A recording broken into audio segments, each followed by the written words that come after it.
And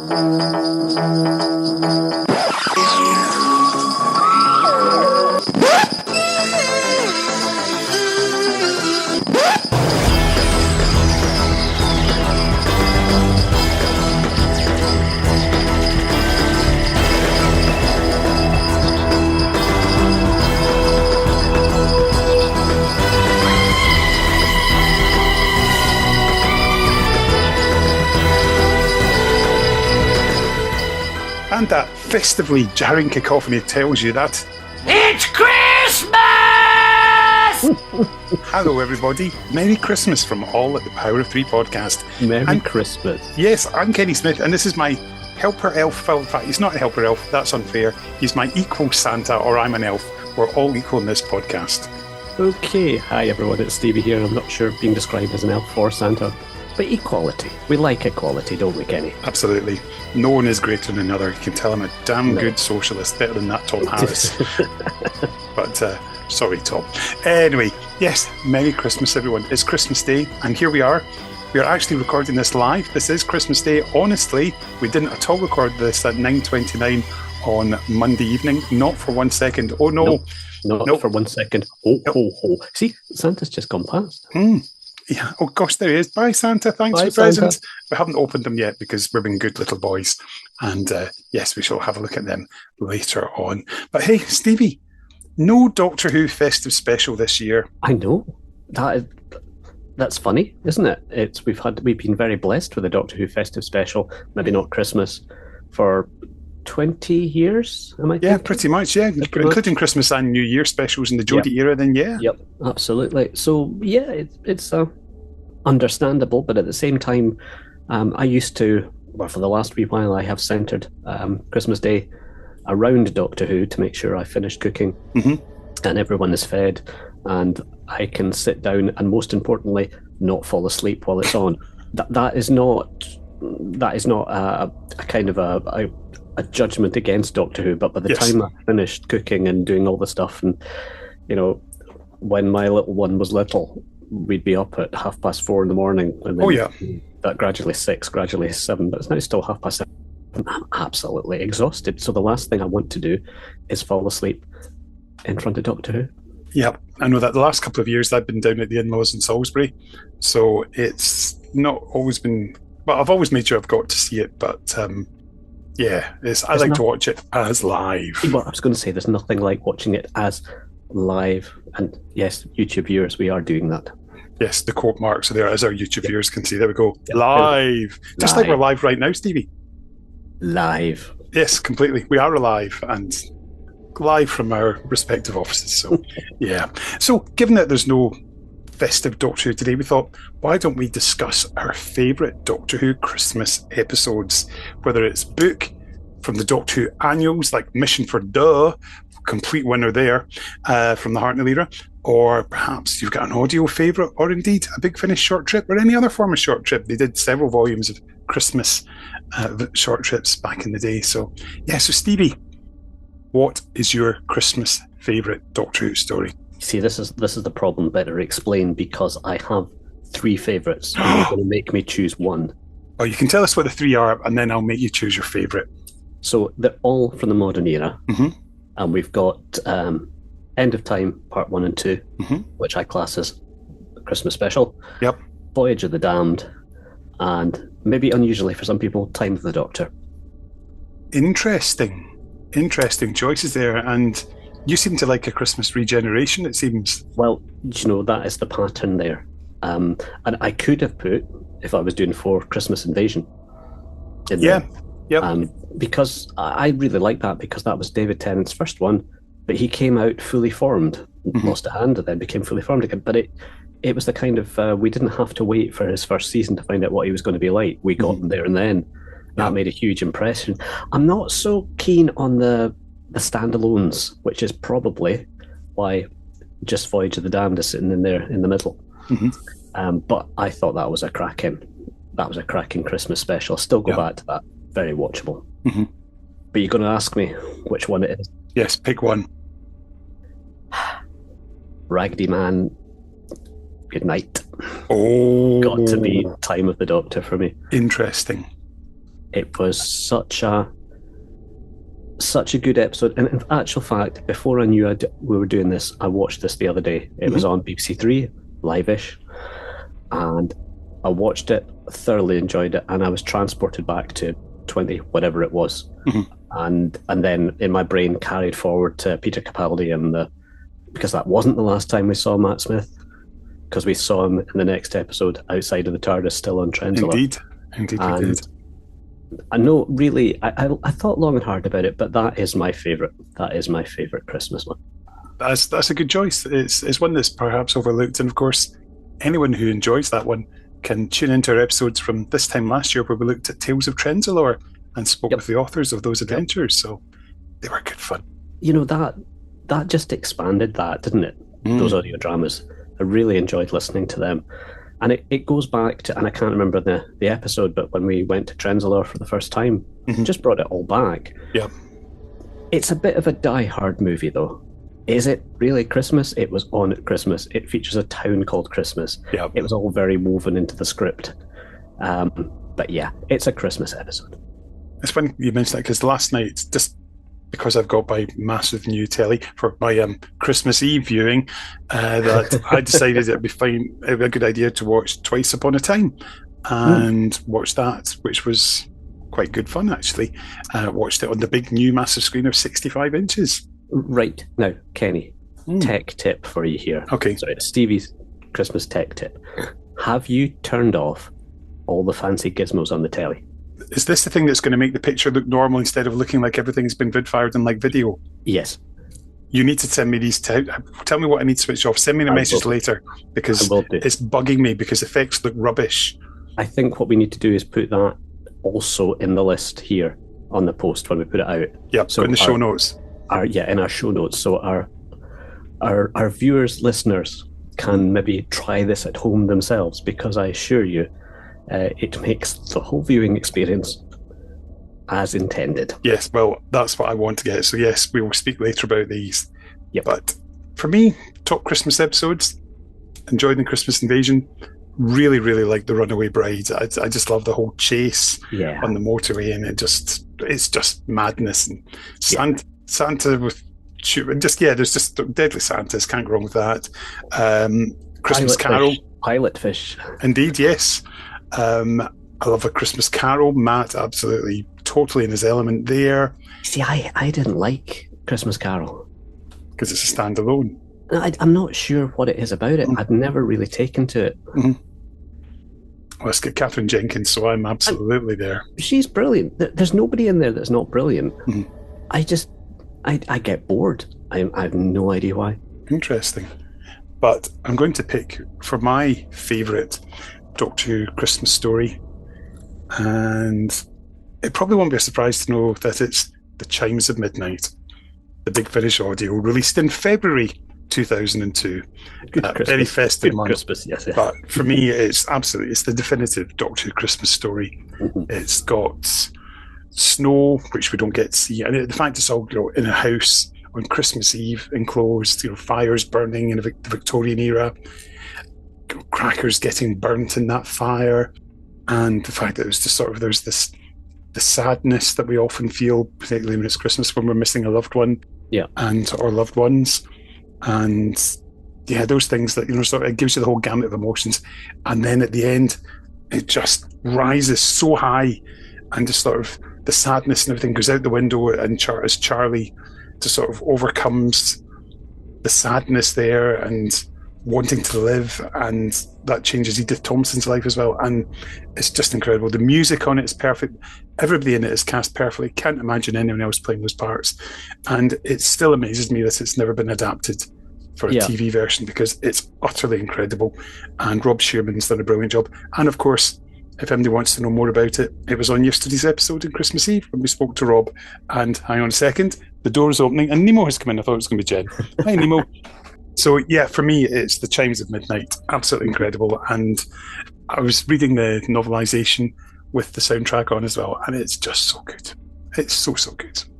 Well, that is good to get an audio one straight in there, because there are so many good audios out there. And like you, I do wonder sometimes, or do wish that these would be plundered and turned into a visual form. Yeah, because it would work. It would absolutely work. But yeah. But why don't we pause for a second, Stevie? Because we've got, what's this? I can see 3 kings coming in the distance. And Three kings of Orient. Can you afford the copyright on that music? yes, I can afford that. It'll be fine. So, who are these 3 wise men? Well, if I say wise men, we'll stick with 3 kings. Why, it looks like Tom Harris and is that Dr. John Bolan and David Steele? Indeed, it is. This is Tom Harris, one of the founding members of Power of 3 podcast, and this is my particular Christmas memory of Doctor Who.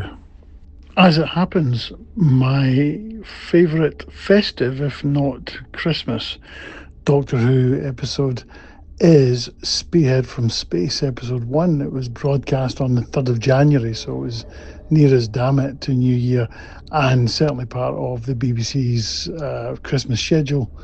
And it was the first broadcast in colour. It was the first one I remember watching all the way through. It was the first one that scared the bejesus out of me, and it remains one of my all-time favourite episodes, and it does still remind me, even at this remove, of Christmas at home in Beath, in my childhood home.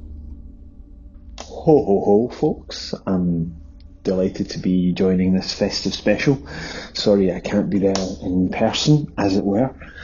Santa has brought me an early Christmas present of the Lurgay, which is stalking the land. So I've definitely been on the naughty list for Christmas. But what is my favourite Christmas Doctor Who episode? Well, for me, it's a closely run matter, but I would have to say that my favourite of all time would be A Christmas Carol by Stephen Moffat. So the Christmas special from 2010, his first as showrunner and his first Christmas story. For me, I think Stephen Moffat is the best purveyor of Doctor Who at Christmas. I know he caught a bit of flack last year for Joy to the World, but for me, I think he really gets what Christmas is about, and he really knows how to bring Christmas and Doctor Who together in a wonderful way, in a way that really respects the essence of both. And for me, A Christmas Carol really represents his first go at it, but also for me, I think it's his best. He's onto a winner straight away with the fact that it's a nod to Dickens' Christmas classic, although it's set in another planet and so on, and presumably in the future. I just think it really evokes something of the Dickensian original in its atmosphere, and I think there's lots of great kind of concepts in there, but I think it's really good that if you think of the ghosts of Christmas past, present and future, or Christmas still to come, whatever, that really appeals to Moffat and gives us a wonderful timey-wimey slant on the notion of the Doctor himself being the ghost who helps the figure of Sardik to confront and heal his past and redeem his future. So I really loved that. I think that Catherine Jenkins, who I suppose would be an example of stunt casting, does a lovely job as well. I think she's a great actress. Of course, she's there for her voice, and she sings so beautifully. And I like the way that, although she's given a big song to sing, that she gives us that lovely rendition of In the Bleak Midwinter. And again, that's for me one of the things that resonates so much, that it gets to the heart of the fact that at this time of year, at least in the Northern Hemisphere, we're kind of clustered around our lights as the light outside diminishes so quickly in the course of the day, but by the time we get to Christmas, the light begins to lengthen. That lovely idea of being halfway out of the dark, and the way that's not just true of the planet and the people, but it's certainly true of Sardik, who's been brought out of the darkness by the Doctor, by his intervention and by his introduction to love and the vulnerability that comes with it. So I think it's a great story. I think too it's a demonstration of just how good Matt Smith is as the Doctor, how he just gets it. This obviously would have been a very kind of early recording in his tenure in terms of his stories, and he's just so good. And again, this is, I suppose, a bit of a sentimental thing, but this was one of the last times that I was able to watch Doctor Who with my mum at Christmas, albeit I think it was a bit later on Christmas Day after all the family shenanigans had abated. But I remember watching it, and she was watching it, and she said at one point during a little lull, she liked to talk over things, but she said, "Oh, he's a good Doctor," and yeah, if he's able to reach out and impress an 80-year-old who's seen them all, then I think he's a strong contender. So yeah, it's just a great story. Tonally, I think it's wonderful. The realisation of the world itself, even the little side story with Amy and Rory, the saving of those people on the ship. Again, it just really chimes with the message and the mood of the season, and the idea about the fish coming down from the ice clouds and the shark and all of that is wonderfully bonkers, but it's just got Christmas written all over it in a way that I really enjoy to this day. So that may have been a bit of a rambling response to the question, but yeah. So for me, A Christmas Carol will be a timeless classic, but one of many from the pen of Stephen Moffat. Have a lovely Christmas, everyone, and I hope that your stockings are bulging come Christmas morning. Bye for now. Hi, David here. I have just about enough voice to contribute a little here.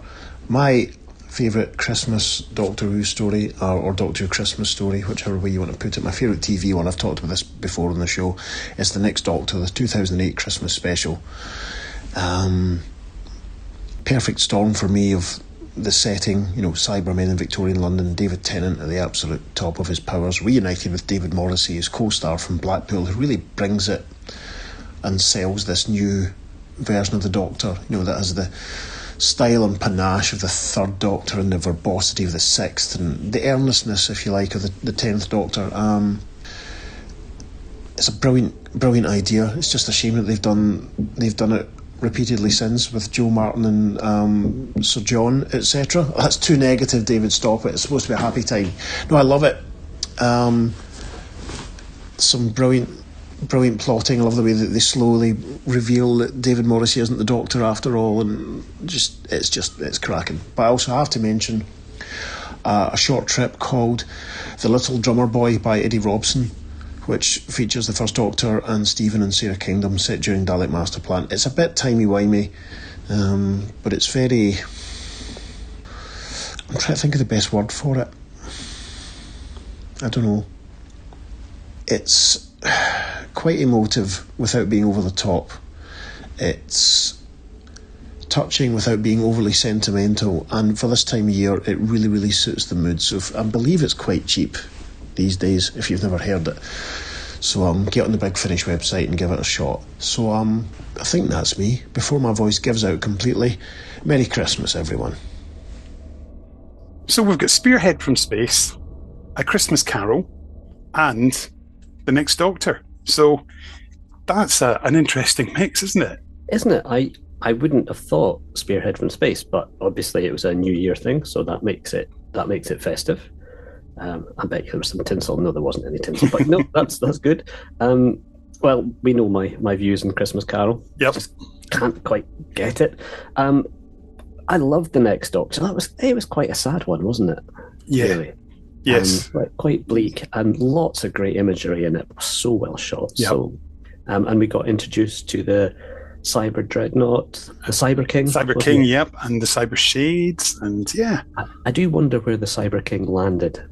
Yep. I wonder if he was built under the Thames. That was my guess. Ooh, interesting. And it's so nice of those three to dress up in those robes. as Time Lords. That must have been a bit awkward coming in through that wee door. I mean, Nemo's seen them out, but that must have been quite awkward. I hope there's no damage to your landing. I'm sure it'll be fine. Hang on. The clowns have just all fallen down the stairs. Their fault. I'm going to leave them. They can pick themselves up. Comedy pratfalls. But they're not the only ones, Stevie, who I've spoken to see if they'd like to join us and tell us what they think. Because Kenny, who else have you spoken to? Well, why don't we start with Christopher Naylor, who of course is Harry Sullivan for Big Finish, and then we've got a host of others. I mean, we've got another Big Finish companion coming straight after him. Let's let them tell us what they like. Hello, Kenny. Well, let's see about this. Well, it's not strictly a Christmas story, but I think I would go for the Reboss operation. Yes, a wonderfully wintry setting, marvellous costumes, and who wouldn't want to find a lump of Jethric under their Christmas tree? Hello, Kenny, my old fruit. How are you? It's Conrad here. Merry Christmas to you.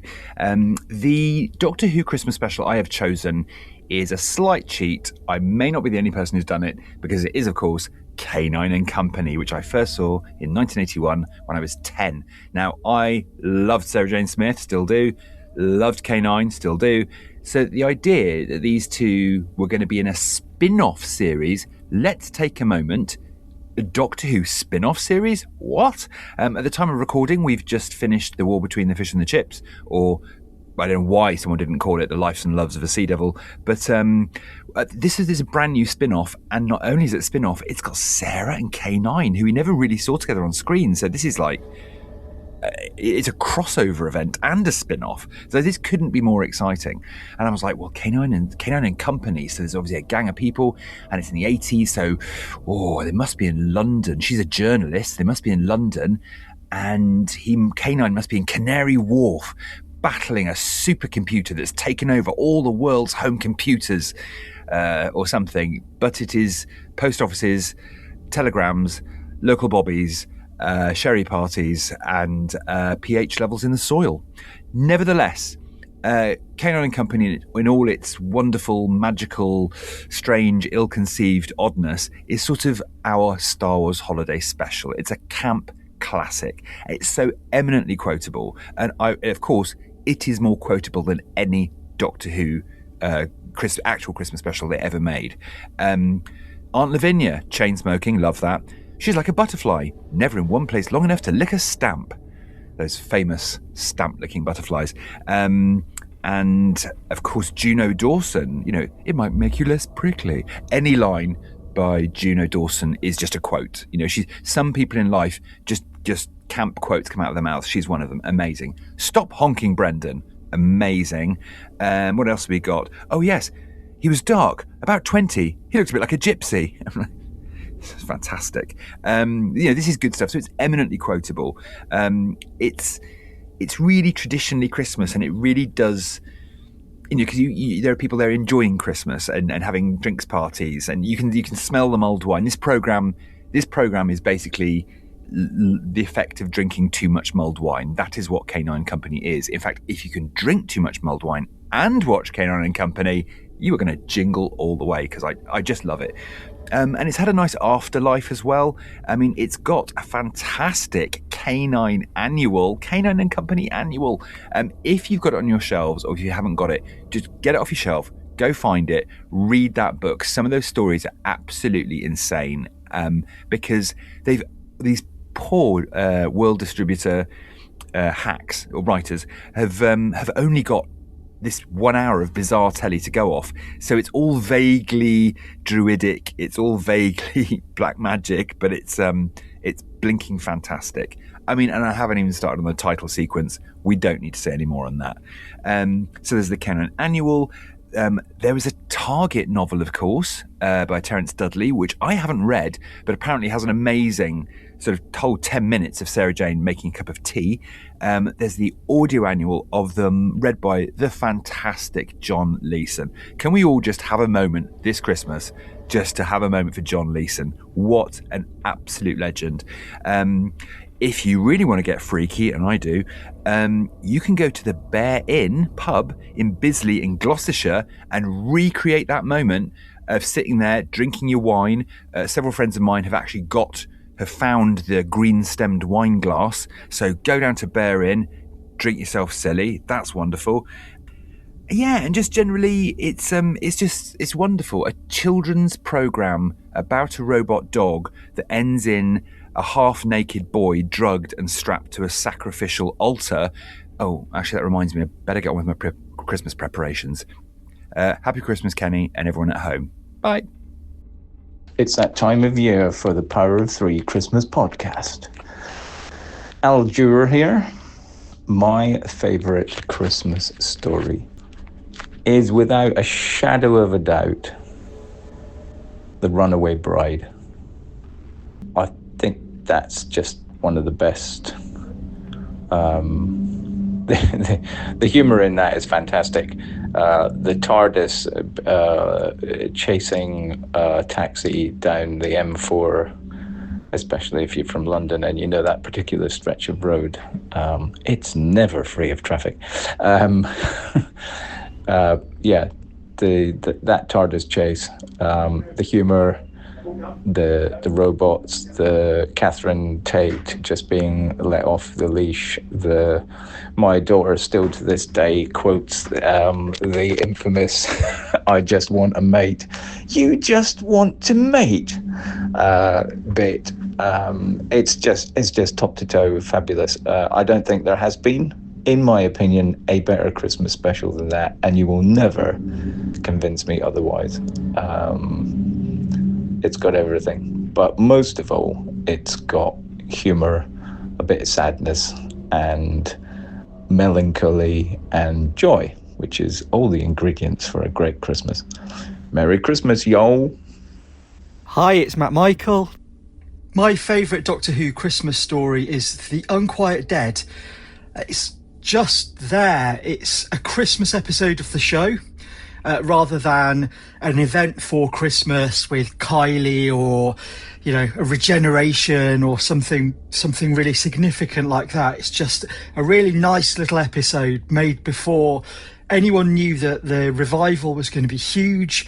So it's just this really, really lovely little Christmas ghost story of the sort that Mark Gatiss has since made an annual event.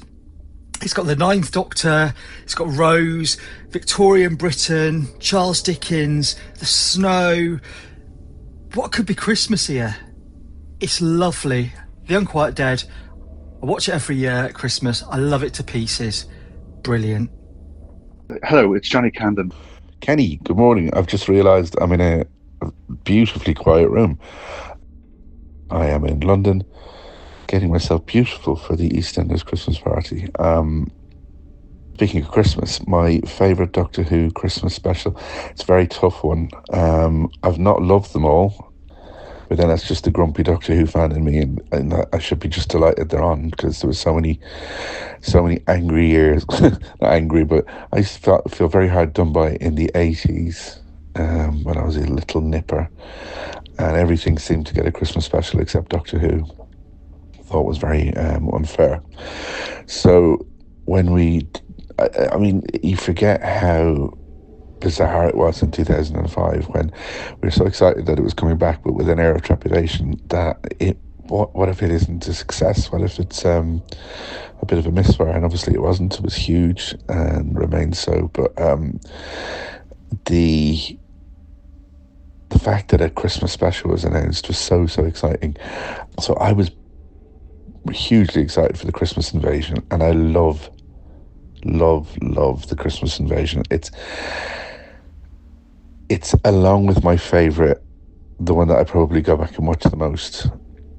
I just think it's excellent. I think it's so fun, so thrilling, so exciting, and it's what a Christmas special should be, I think, in that it should be it's always pitched as this, isn't it? I think Stephen Moffat talked about this. It might have been Russell, I don't know, but how a Christmas special should be, yes, you've got Gallifrey and tachyon particles and, whiffle levers to full and all this kind of thing. But when you're sitting there and, meat and potatoes to fans, when it's like, oh, Rassilon Sharif turn for the dark times and fart at you with his bomb of Rassilon, and everybody's going to smell that and turn into time babies. You know, fine. That's good if you're a rabid fan like we are. Whovians, I believe you like them to be called. Anyway, but when it comes to Christmas specials, I suppose it has to be something that the entire family can kind of go, well, that was a delicious meal. Let's open a box of chocolates and pour ourselves a little glass of wine and sit down and watch something fun together. And that's what Doctor Who Christmas special has to. It's what every Christmas special has to be, you know. You should be able to watch an Only Fools and Horses Christmas special from the 80s without really having ever seen Only Fools and Horses, you know. And Doctor Who, everybody has a vague idea of what Only Fools and Horses is. I've seen it, obviously, but the Doctor Who one should be the same. It's like it's a person in a time machine with a friend, and they're going to have an adventure. Strap in. That's all you need to know. So I think, even though the Christmas Invasion isn't that, it's Rose having a conniption that the Doctor's changed and everything's changed, and what's going to happen, what's going on, and then it's almost like a pilot, a weird pilot for a what's to come. But it's great, Christmas Invasion. But it's not my favourite Christmas special. My favourite Christmas special, and only by a hair, I really love the Christmas Invasion, but only by a hair, is A Christmas Carol, because I think it's so what Doctor Who was at the time. It was very, very, very representative of what Doctor Who was like at the time, the Matt Smith era. It's also, I think, when Matt Smith, I mean, he sort of landed on his feet. He hit the road running, Matt Smith, I think. But it's when he, for me, became the Doctor, you know, and he's just doing his do, and he's all crazy and running around, and he's fun, and he's got gravitas, and he's just so Doctor Who-y. And I think Catherine Jenkins is a brilliant addition. I think the song at the end always gets me. Michael Gambon, you know, it's so good, just so good, and it's lots of fun. The Sharks in the Mist. Funny enough, when I first saw the Sharks in the Mist, I was like, ugh, here we go. And now I just go, oh, it's just beautiful, it's just silly and fun, and why not? You know, so having waffled on most of this very long message about the Christmas Invasion, it's just pipped at the post by A Christmas Carol, and yeah, debut. Honourable mention to Voyage of the Damned, of course, because that was Doctor Who was just bananas, wasn't it? It was just like you couldn't move for it, and good. You shouldn't be able to move for Doctor Who; it should be everywhere. But yeah. So Christmas Carol and joint. That's what it's going to be. No, not joint favourites. Christmas Carol and The Christmas Invasion. There we go. Merry Christmas, Power 3. This is your old pal Dave Turbot. You might remember me from such product approvals as Character Options Doctor Who Series 4 and Weta Workshop Genesis of the Daleks Limited Edition Polystone Statue. My favourite Doctor Who Christmas episode has to be A Christmas Carol. It narrowly beats my other top favourite, The Doctor, the Widow and the Wardrobe, which contains one of my favourite ever lines by the Doctor, written by Stephen Moffat. What's the point in them being happy now if they're going to be sad later? The answer is, of course, because they're going to be sad later. And Matt Smith obviously says it a lot better than I do. But Christmas Carol is my all-time favourite partly because it capped off the first year of Matt Smith's Doctor, and also because it's a stone cold classic. We find out more about the Doctor in just what he will do to save the lives of his friends and of everyone on the crashing spaceship, and probably everyone in Sardic Town too, just by playing with the timelines and getting involved in the memories of one of the antagonists, Kazran. And where previously he'd been reluctant or surprised to find himself changing history, here he gets married to Marilyn Monroe and shrugs it off. The angst of the Time Lord Victoria's 10th Doctor is kind of melted away, and we see a Doctor who impishly plays with time, pushing the time-bending ideas from the previous story, The Big Bang, even further. Michael Gambon plays a brilliant take on Scrooge as Kazran Sardic, and Michael Pickwood has jumped into the design role to give the story a believable, gothic steampunk world to inhabit.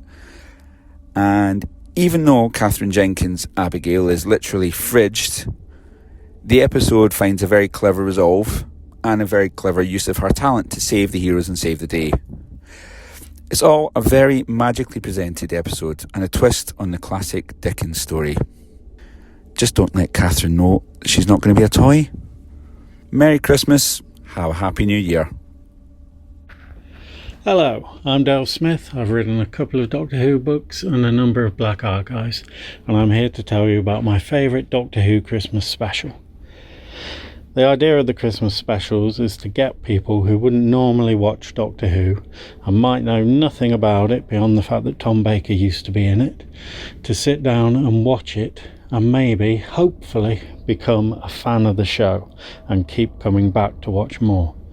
So, your ideal Christmas special is going to be not that heavy on the continuity, not that deep, maybe a bit of an exciting escape or some jokes, but nothing too heavy and nothing that anyone has to pay too much attention to, which is why it's a bit weird that my favourite Doctor Who Christmas special is The Husbands of River Song. This is the culmination of nearly every episode that Stephen Moffat ever wrote for the show.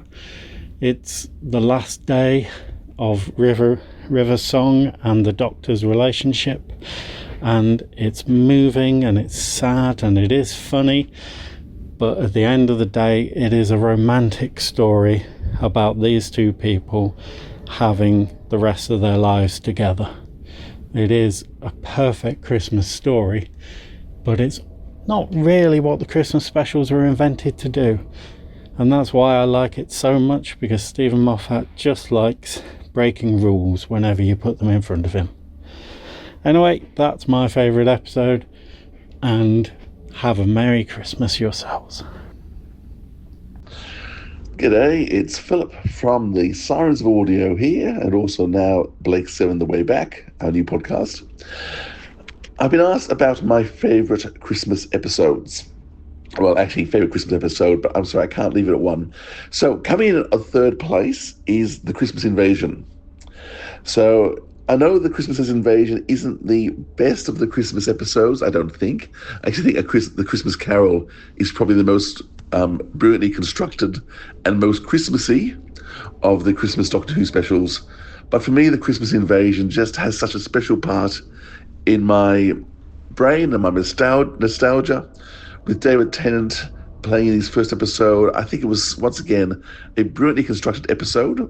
It wasn't very Christmassy, but it was just a brilliant episode. I love the cigarettes. I love the ship over London, the breaking glass, the Santas.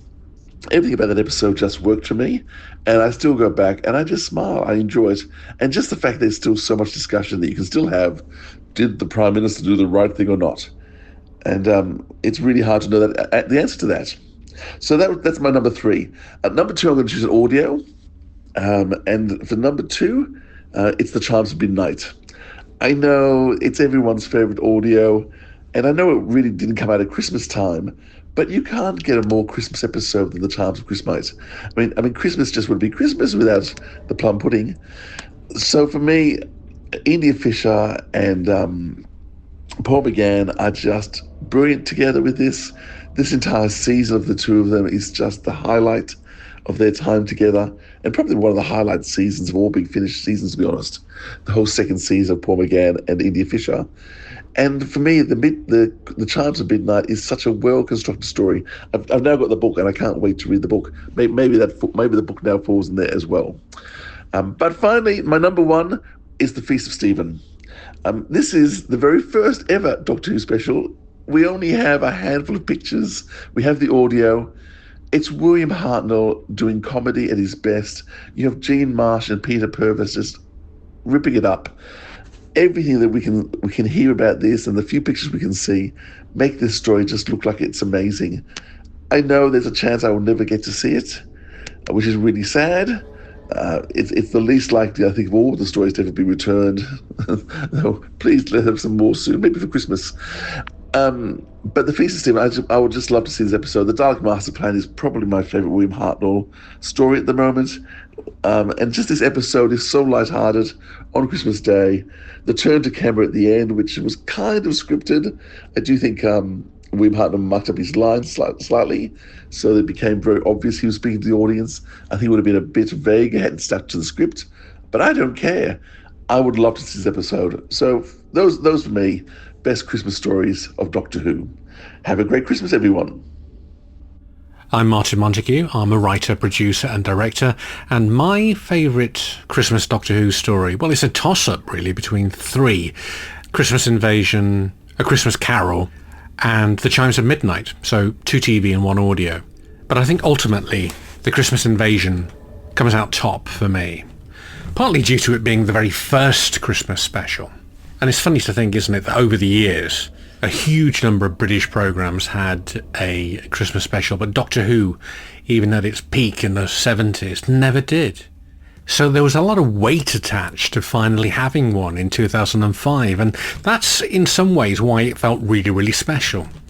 Not just that, of course, it's a very good story, and it has all the hallmarks of Russell T Davies. There's wit, there's action, adventure, and it's the extraordinary in a very ordinary setting, and regular human beings stepping up to help save the day. And Billie Piper does an extraordinary job of being the lead until David Tennant finally blasts onto the screen, and yes, he does. He blasts into the role. There's no doubt this is the Doctor. Merry Christmas. He's here to save the day. Billie also gets her teeth into the emotional depth of the story that's typical of Russell T Davies's writing, and it just makes it feel more real. And there's also this wonderful mix of action, adventure, horror, humour, and it's such a difficult balance to get right. So I think a lot of credit has to go to James Hawes as the director to manage to get all of that on screen and not let the humour jar or in any way undermine the drama of the situation. And it really did lay the groundwork for what was to follow in the next few years. It showed that just because it was a Christmas special, it didn't have to be fluff, it didn't have to be forgettable. It could still be a damn good episode of Doctor Who. But if I was to craftily sneak in a second favourite as well, it would have to be The Chimes of Midnight. Robert Shearman's script is simply sublime. It's so easy to forget that one wasn't actually released at Christmas at all, because it's the perfect Christmassy tale. I'm going to use the word perfect quite a lot now, because everything about it is perfect. No one in the cast puts a foot wrong. There's excellent chemistry between the two leads. The supporting cast really inhabit their roles. And despite the very dark humour in there, no one sends it up. It's all played perfectly straight. You know, it's well known that Douglas Adams always complained how some of his humour was handled in Doctor Who, but luckily here we're in the very safe hands of Barnaby Edwards as director, who gets the balance right again. He gets it all. He gets everyone to play it absolutely straight, and it becomes all the scarier and creepier for it. And with it being audio, the sound design's really important too. Andy Hardwick and Russell Stone set the tone perfectly from the very start of episode 1 right through to the very end of episode 4. So there we go, joint winners, whether you like it or not. I'm not picking one, so there. Christmas Invasion and The Chimes of Midnight. Hello, I'm Hannah, and my favourite Doctor Who Christmas story is A Christmas Carol. I think it's such a perfect use of time travel for a Doctor Who Christmas story. And while we're slightly invested in the sci-fi space liner plot, we're really much more interested in Abigail and the young and the old Kazrans.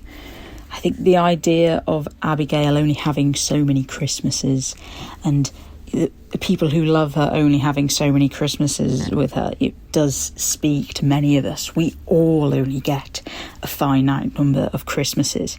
Christmas is only a short time of the year, and especially as a child, the wait between Christmases feels enormous, you know, in the same way the wait between Doctor Who series always did. There's some cool things in there, like the flying sharks, which I always still find both cool and slightly creepy. Michael Gambon is marvellous. And Matt Smith's Doctor is perfectly giddy and excited. I love him in the sort of Hollywood party scenes. However, my highlight is always a much more serious moment when he's speaking to the old Kazran and tells him that he's showing him his future. Kazran's sort of ranted about how he doesn't care about people. He just doesn't care. And he doesn't want to be the sort of person who cares. And he said, I'm showing you your future. I'm showing it you right now. And old Kazran steps aside and we see young Kazran. The Doctor says, so what do you think? Is this who you want to become, Kazran? Young Kazran sees a version of his father that he always loathed and was striving not to become, while old Kazran sees his youthful aspirations dissolved in an instant. It's brilliantly done, the directing and acting in that reveal moment. And ultimately the story ends in the way we would want it to, the way it should end at Christmas. It's wonderful and I love it. Hello, Power of Three. It's Will Brooks here, cover artist for Titan Comics, Big Finish and more. Christmas! I love Christmas. Christmas is brilliant. As for Christmas Doctor Who specials, I have been agonising trying to work out which my favourite one is. I love a lot of them, if I'm being honest. The Christmas Invasion is a classic. The Runaway Bride is brilliant, and I find myself quoting it to the cat pretty much every day. And one day I really will eat him up all snicker-snacker. Voyage of the Damned is incredible. Even the next Doctor's a lot of fun. I mean, I'm not sure it's very good. Sorry, Dave. But it's a lot of fun. But I think if I had to pick one Doctor Who special to keep and lose all the others, I mean, it's got to be The Chimes of Midnight, hasn't it? It's got everything I want. That first episode is so brilliantly creepy. And there's blood all over the floor, except no, there isn't. It's jam. And as the story goes on, and even when you know the resolution and you know the secret of Edward Grove, oh, it never stops being brilliant. So yes, if I had to pick one favourite Christmas special, it's always going to be The Chimes of Midnight. Merry Christmas, Power of Three. Hi, I'm Ian McLaughlin. I write stuff. Doctor Who is part of Christmas for me, going back to reading the annuals in the mid-1970s. Every Christmas, I read Kim Newman's Time and Relative. It's not Christmassy, but the cold and snow in it are so well written it feels like you think a Christmas morning really should. I love it. And of course, Christmas wouldn't be Christmas without Rob Shearman's brilliant Chimes of Midnight. Hi Kenny, Merry Christmas. It's Philip Lawrence here, Big Finish writer and massive Doctor Who toy fan. My favourite Doctor Who Christmas episode has got to be The Runaway Bride. It is so much fun. Catherine Tate brings such a new energy. That amazing chase scene, the Doctor being genuinely heroic, the TARDIS flying over the motorway like we've never seen before, and of course the immortal line, Santa's a robot. It's just magical. Hi, this is Tina Peters from Belgium. So my favorite Christmas episode is, to no one's surprise, Chimes of Midnight, obviously. I just love it so much. It was my very first 8th Doctor audio story I ever heard, and I kind of imprinted on it. So it's a tradition now to hear it between Christmas and New Year's. I always listen to Chimes of Midnight because it's so amazingly well done. So it's, yeah, by far favorite Christmas episode for me, like miles above anything else. Hello, a happy Christmas to all listeners of The Power of Three. This is Harry Hussey from Ireland. Kenny was kind enough to invite me to say a few words. So basically he asked me about my best Doctor Who Christmas story, so I can give two answers. One is the predictable boring one, and one which I'll elaborate slightly on.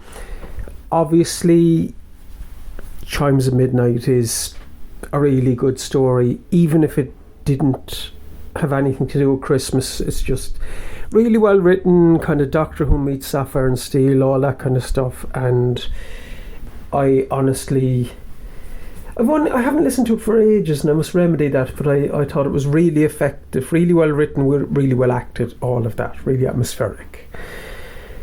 Now I'll give you the left field choice as well. Now, Classic Who didn't really do Christmas specials the way the modern series does, but I surprised myself when I did Tom Baker Marathon a few years ago that I actually found more thematic depth in the Horns of Neumann than you might think by the fact that it's the Doctor Who Christmas pantomime. It looks cheap as chips, and look, Graham Crowden is chewing the scenery, and those things are true.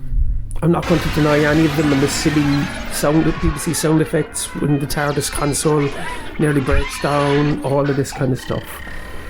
But I mean, short of just the usual grudging, Lalla Ward is great in it, and she shows, she's basically being the Doctor in it, she's powerful in it, and that's all true as well.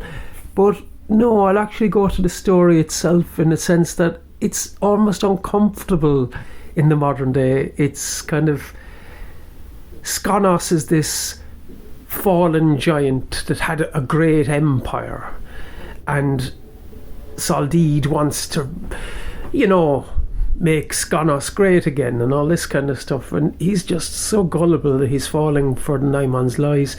But him and his bunch of Reform Party backbenchers that we see, they don't even stop to think. They just want, oh yes, our empire and all that, and it's just, it's compare and contrast then when we go to Krynoth, like that, they were promised peace and prosperity. Now, they were still gullible, they still might have been complicit, they still might have sent sacrifices to the Naimon, I don't know, but at least they collaborated with the Naimon for noble reasons, whereas on Skonos, no, they're just blinded by nostalgia for the glory days of an empire that may never have been as glorious as they believe. Certainly it wasn't for the likes of the Anethans.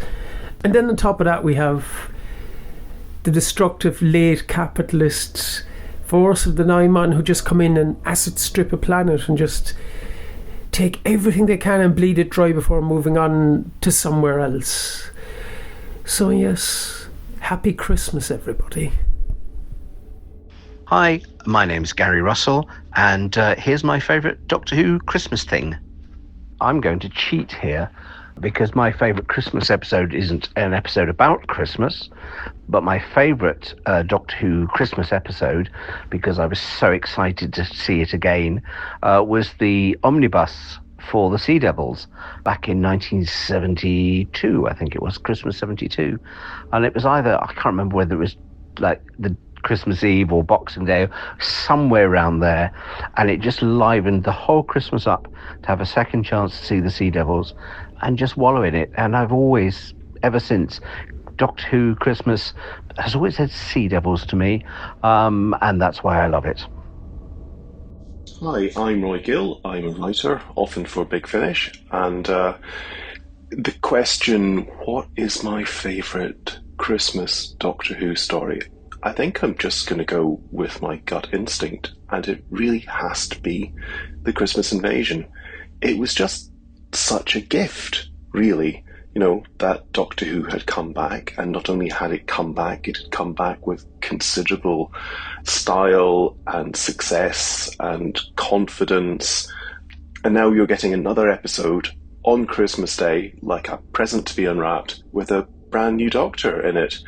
And I just remember the publicity ahead of that episode going out, and there were a couple of clips we'd seen repeatedly, the TARDIS spinning over Jackie and Mickey as it comes into land, and the scene with the killer Christmas tree. And even though I had seen the killer Christmas tree, I don't know how many times before the episode went out, I just howled with laughter at that, and I still do. It just brings me joy, that episode, really.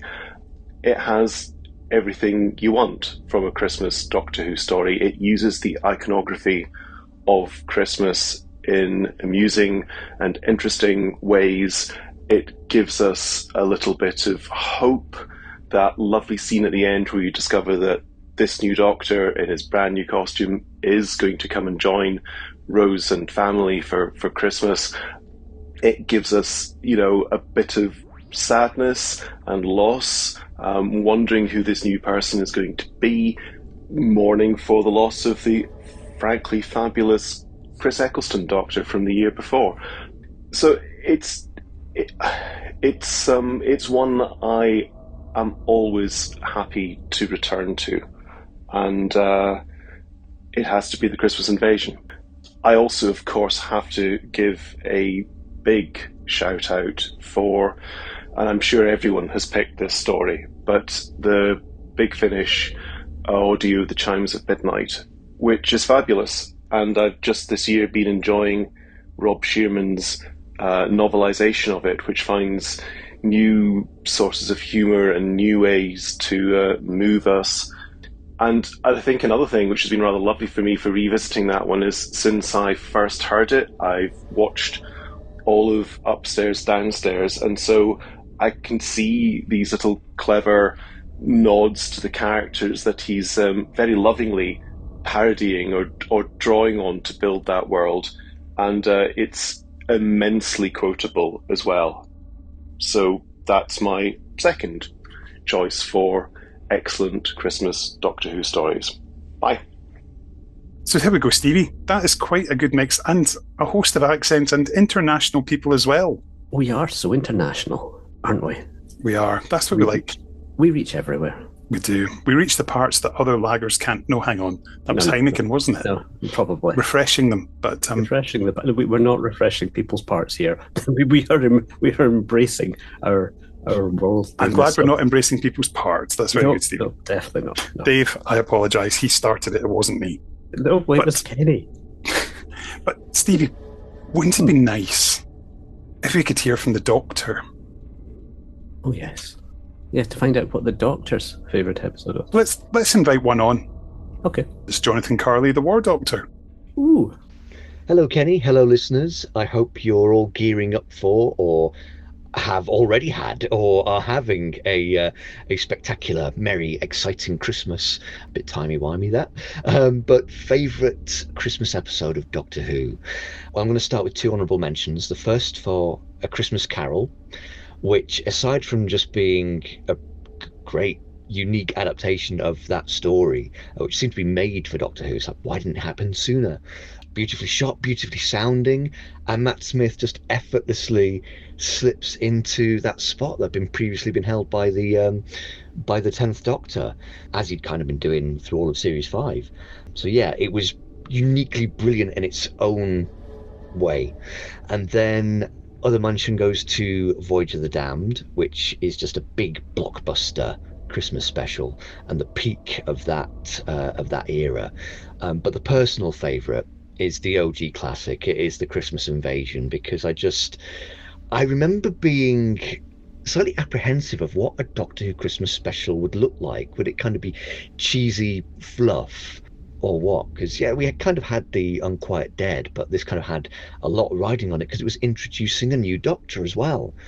And we had the Children in Need scene to kind of build it up, but then also the hype with the Radio Times cover and the teasing in that, and the TARDIS covered in lights.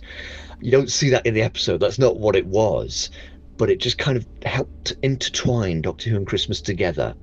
And then on the day itself, it landed so perfectly in introducing this new Doctor that would bring us so much joy. It was like seeing the birth of Santa. And the Sycorax in it are fantastic too. And it's a shame that they haven't come back, really. And yeah, it just set us up for a whole many years of joy to come. But another honourable mention, if I can, is an audio option. It's The Fairy Tale of Salzburg by John Dorney from Ravenous 2, because that's a Christmas special that dares to be scary. There's something weirdly appropriate about being scared on around Christmas, because it highlights the hope on the other end, and that's very much at the heart of that story. So yeah, that's my pick, brackets S picks. Thank you so much, Jonathan. But do you know, the thing about Doctors is, Stevie, when you've got one, you really want another one to come on, don't you? Well, could I maybe just say, because of the last one, no more. No more. Well, just couldn't resist. Of course you can. Well, why don't we have another doctor on? Why don't we have... In fact, I'm not going to tell you who he is. We'll let him introduce himself. Hello, I'm Miles Taylor, and I am soon to be playing the 11th Doctor for Big Finish. My favourite Christmas story would have to be my first, which is Voyage of the Damned. I remember watching that, or the run-up to watching that, on Christmas Day 2007, being so excited to experience that. And I mean, what an amazing story. I mean, it's Robots of Death with angels and Kylie Minogue. What more could you want? You've got some fantastic jokes in there, which are endlessly quoted in throughout my family household. You've got just a brilliant kind of Poseidon adventure, huge scale. It's brilliant, so lovely, and every Christmas I have to watch it. It wouldn't be complete if I hadn't watched Voyage of the Damned.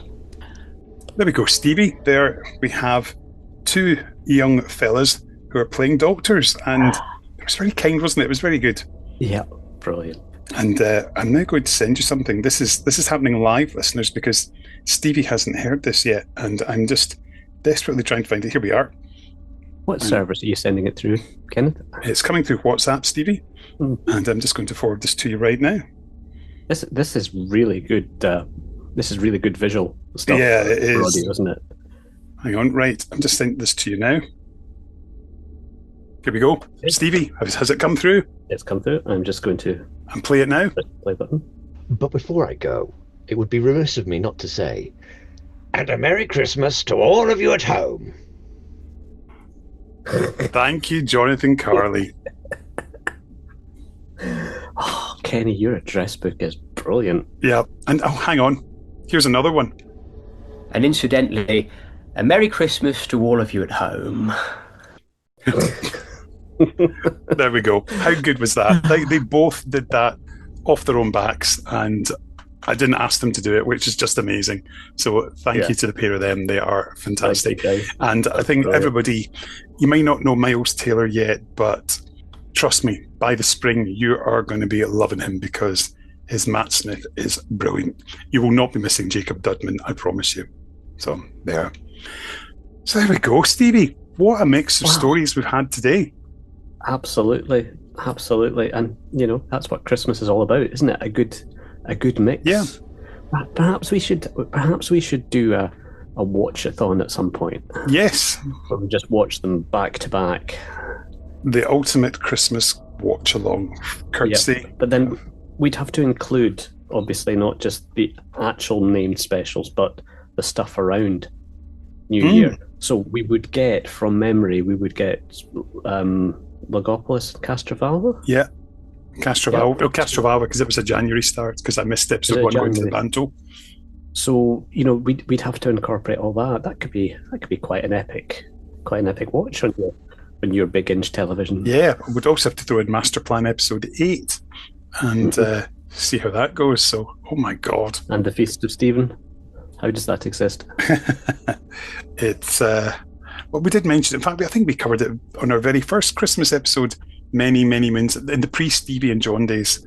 So pre-Stevie and John. But yeah, they're interesting. But yeah, are you going to have anything Doctor Who-ish planned for you today, Stevie? You can read a book or watch something, or perhaps watch an old episode. Well, I think from examining the schedules, there's not an awful lot we're actually wanting to watch. Yep. So we'll maybe get something in there, hopefully, even if it's just a short. But I have the feeling that books or various things may be on their way to me via Christmas. So it certainly won't be a Doctor Who bereft day. And I would say, not that I'm planning to travel on Christmas Day, because I don't like to travel, but on Spotify, the new Doctor Who stuff, the Peter Capaldi stuff, has just appeared. Oh, Series 10. To Series 10. So I've been thoroughly enjoying that. I will And hopefully you can correct me if I'm wrong. You can buy the CD because I have got it ordered because I like physical media, Stevie. Yeah, me too. So I have a whole load of music on CD from that. I tend to listen on services because I don't have to have a CD player in my car. But I've been listening to a lot of Matt Smith. I've been listening to David Tennant. So an awful lot of Trenzalore has been going in there, and I didn't realise actually where all the songs were mixing from, which has maybe influenced my stuff. But I have to say, I was really disappointed they hadn't released Capaldi stuff. So that is my Christmas present to me. I shall be ordering that because it is. I'd forgotten how good it is. Absolutely. I look forward to getting my copy and hearing it. I'll be probably reading my Doctor Who annual at some point during the day, which of course we featured way back on the 16th of December when Paul Lanky spoke to us on day 3 of our 12 Crinoid pods of Christmas. So that's all those days ago, Kenny. It seemed like a good idea at the time because I've got an awful lot of episodes built up, and I thought this is a good way to feature them and bring people some entertainment in the run up to Christmas. Listeners, I remember being this was an after podcast recording where we were just chatting, and Kenny was telling me, and I think Dave, I'm not gonna do an Advent thing this year. I'm not gonna do a daily recording. No, it's not going to happen. And I think maybe 10 hours went by before I got a WhatsApp from you, Kenny, saying, I think I've decided to do, and I've got this, so I might as well. Yeah, I think it probably was about 10 hours. I'm just having a look. We've done 1, 2, 3, 4, 5, 6, 7. There have been 8 days in the countdown to Christmas where we haven't had episodes, and I probably could have popped some out because I've got some stuff that's recorded well in advance for next year, but I could have brought it forward in the schedule, but I'm not going to do that because I'm not going to kill myself because work has been insane. So, yeah. But what I would say on a serious note to the viewers out there, this is directed to the viewers, not to you, Kenny. Kenny puts so much work into this podcast. It's absolutely incredible. And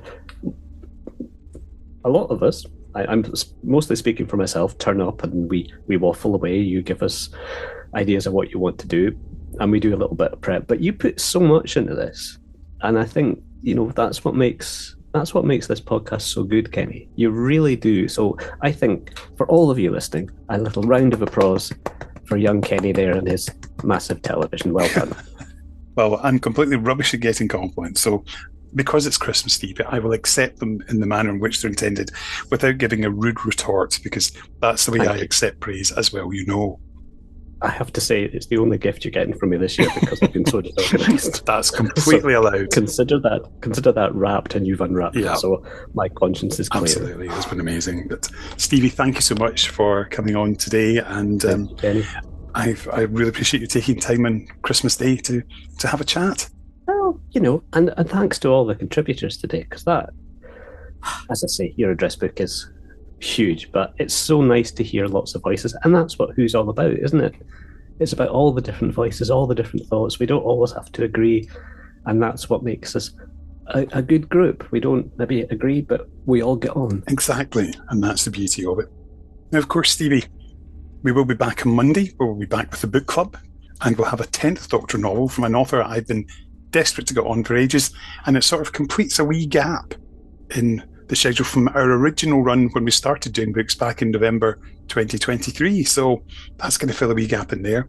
Wow. And then next Thursday, we'll be back, several of us, discussing Doctor Who in 2025, picking out the news highlights, the events, and sort of looking back on them now with a wee bit of perspective. So that's our New Year's Day episode. If we're not all hungover. It just never stops, does it? No. Just never stops. But isn't it good that it never stops? Exactly. The story continues. We're all stories in the end. Just make it a good one, eh? We should get Miles to add that in as well. We'll let him. He's done enough. He's done enough out of his busy festive schedule. I think sometimes I sound like Matt Smith, but I don't. I'm afraid K9 is my thing. And do you know something? I missed a trick there. I can't say. Well, can I? I'm not going back on what I've said is my favourite. K9 and Company. But I still have very, very fond memories of K9 and Company for all its flaws. Do you know, we've never discussed K9 and Company. There we go. Give us 12 months and we'll be back discussing K9 and Company. That should be our special. The thing I remember about it most. Do you remember the end? Yes. We wish you a Merry Christmas. Well, you didn't even get it right, and this is what I found odd for K9. You wish we a Merry... No, reject. We wish you a Merry Christmas. We wish... Maybe his access to Spotify was corrupted. It was such an odd ending, but I loved K9 and Company. That was Christmas one year. That was everything K9. Yeah, K9 Annual. Oh, happy times and places. Oh, there's just the one, wasn't there? Just the one K9 Annual. I still have mine somewhere in the loft, but happy times and places. It's time to go, and I think it probably would be appropriate to play out with the song that Russell T Davies includes in all of his Christmas specials. We're talking Slade and Merry Christmas, everybody. Perfect. And can I just say thank you, Russell? War Between the Land and the Sea? Thank you, Russell. We'll be discussing that next week as well. Fantastic. Until then, everybody, please enjoy the rest of your Christmas. Hope you have a safe and peaceful one. And big hugs from all of us here at the Power of Three. Ho, ho, ho. Thank you, Master. You may terminate recording.